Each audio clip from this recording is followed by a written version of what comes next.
Revelation. I used to paint with paint.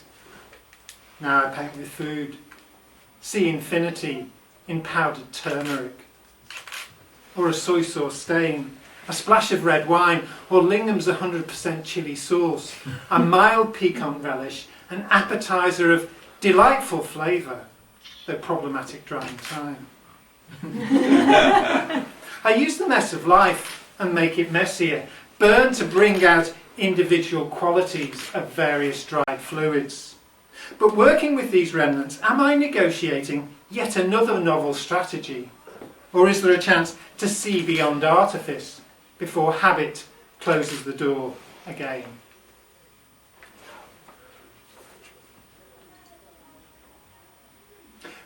Way out of an impasse. Don't paint with paint, paint with food. Use it gratuitously like some swear word.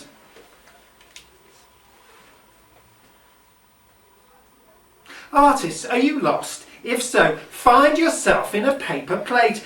Forget canvas and support. The paper plate can take care of all your needs for stretcher surface, also food, being a receptacle for it, and all things of culinary wonder.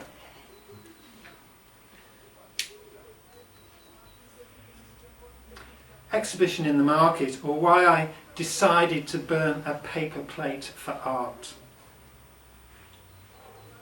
South London on the 2nd day of October 2004. A red bus runs after a setting sun on Brixton Road. I walk to an exhibition somewhere in Brixton Market. I pass stalls, their shutters down. I see food-stained newspapers on the ground. I smell fish and rotten vegetables, and then I hear a hum. And round a corner I found the exhibition. I light a cigarette, smoke it before going in, watching it burn, breathing it in, the smoke and the atmosphere of the place. The art I can't remember now. I left after a while, and on my way home I wondered why. Why art pale next to the sight of food-stained newspapers on floors at night? I turned a corner, I saw the light. The supermarket was still open. I walked in, looked on the shelves. I knew what I wanted. Wrapped in plastic, but not plastic, but paper. They came in packs of different sizes. I chose the small size. Why had no one done this before? The potential for transformation. To hold all that oil on canvas couldn't. I ran home. A frantic confusion of fumbled keys, closing doors, opening wrappers followed until I was ready to light a candle, pour a glass of wine, take a sip, place a paper plate under it, on a piece of newspaper, tip the glass until a drop fell, splashed, and that was the start of it. I stared in wonder at the purple splashed circle, splattered round the edge with tiny drops flying off towards the sides. It was beautiful, beautiful. I raised it, placed it above the candle, waited. Slowly the wine turned colour from purple, stains appeared like brown stars. I was transfixed by the transformation of it, from everyday material into something else, of this world, but more than it, more than oil on canvas can allow. This burnt and stained paper plate was something to be worshipped at last and now. P.S. Anyone can burn a paper plate. But please be cautious. It can be dangerous. Thank you.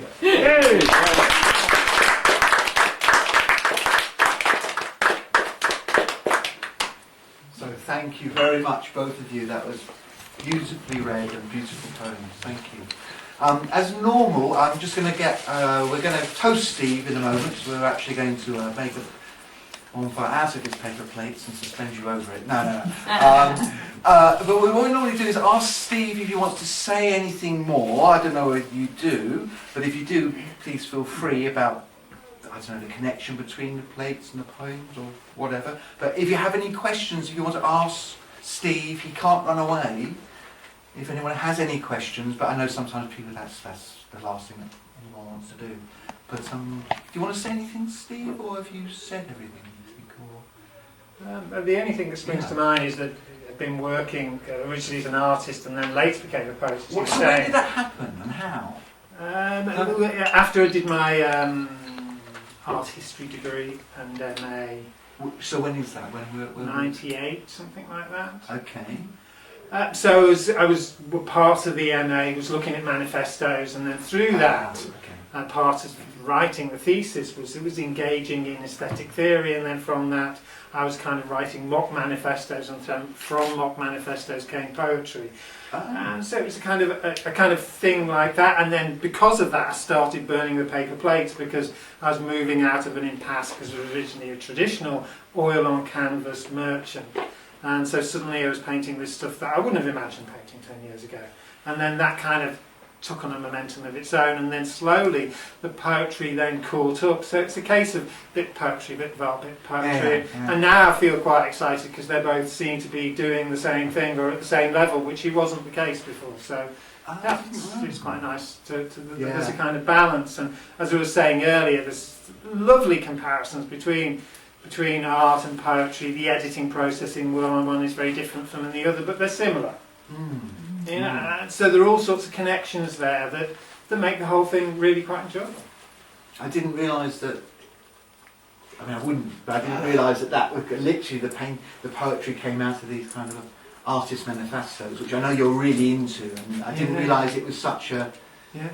Well, I once taught. I had the privilege of teaching this one HE course that had a syllabus that was very flexible. So for 1 year, I got practical students all to write their own manifesto. They were all fashion students. They wrote their own manifesto for a new fashion. So, and then from that, you feed into your art. You stole their ideas. Yeah.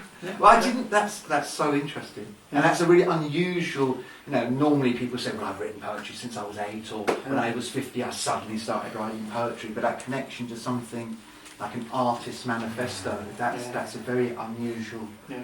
I mean, I think there are a number of people who worked in education in here, and it's if you're answering Q&As about this, it's quite easy to go on a diatribe against the educational system now. But there was a time a few years ago when teachers could do that. Yeah.